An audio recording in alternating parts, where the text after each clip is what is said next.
সারা দেশে বেড়েই চলেছে শীতের তীব্রতা। আজ দেশের সর্বনিম্ন তাপমাত্রা রেকর্ড করা হয়েছে পঞ্চগড়ের তেঁতুলিয়ায় 7.3 ডিগ্রি সেলসিয়াস। 9 জেলায় বইছে শৈত্যপ্রবাহ।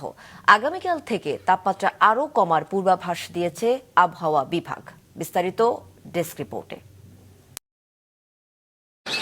দিনাজপুরে আজ তাপমাত্রা আরও কিছুটা কমেছে। সকাল 9টায় জেলায় সর্বনিম্ন তাপমাত্রা রেকর্ড করা হয়েছে 9.6 ডিগ্রি সেলসিয়াস। ঠান্ডা পড়ছে, হাত পা কনকন করতেছে, শীতের সময় কোনো কাজ কাম করা যাচ্ছে না। খুব ঠান্ডা পড়ছে কিছুদিন থেকে, এখন বাধ্য হয়ে কুয়াশা, এখন বাধ্য হয়ে এরকমই বেড়া লাগবে, না হলে তো আমাদের চলার মতন বুদ্ধি নাই। ঠান্ডা, শরীর গাড়ি চালাতে পারতেছি না, এই হাত পা অটো বসতেছে, মানুষ প্যাসেঞ্জার বসতেছে না, যাত্রী হচ্ছে না। চাঁপাইনবাবগঞ্জে সর্বনিম্ন তাপমাত্রা রেকর্ড করা হয়েছে 9.7 ডিগ্রি সেলসিয়াস। তীব্র শীতে কষ্ট ভোগ করছেন জেলার নদী তীরবর্তী এলাকার বাসিন্দারা। যশোরে সর্বনিম্ন তাপমাত্রা রেকর্ড করা হয়েছে 9.8 ডিগ্রি সেলসিয়াস। 3-4 দিন ধরে ঠান্ডা লেগে কুয়াশারও দেই না, কোনো হবে না।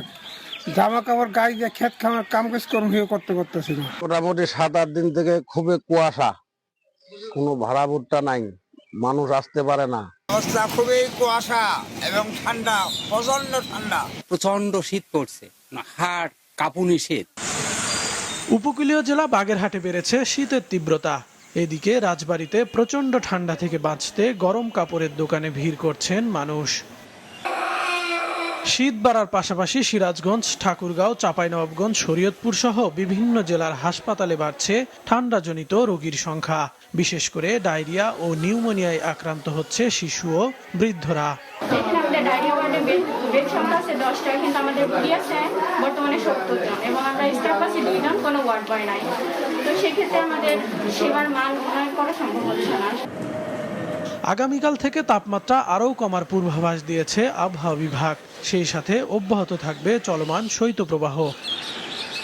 কাউসার আহমেদ, মাছরাঙা, নিউজ ডেস্ক।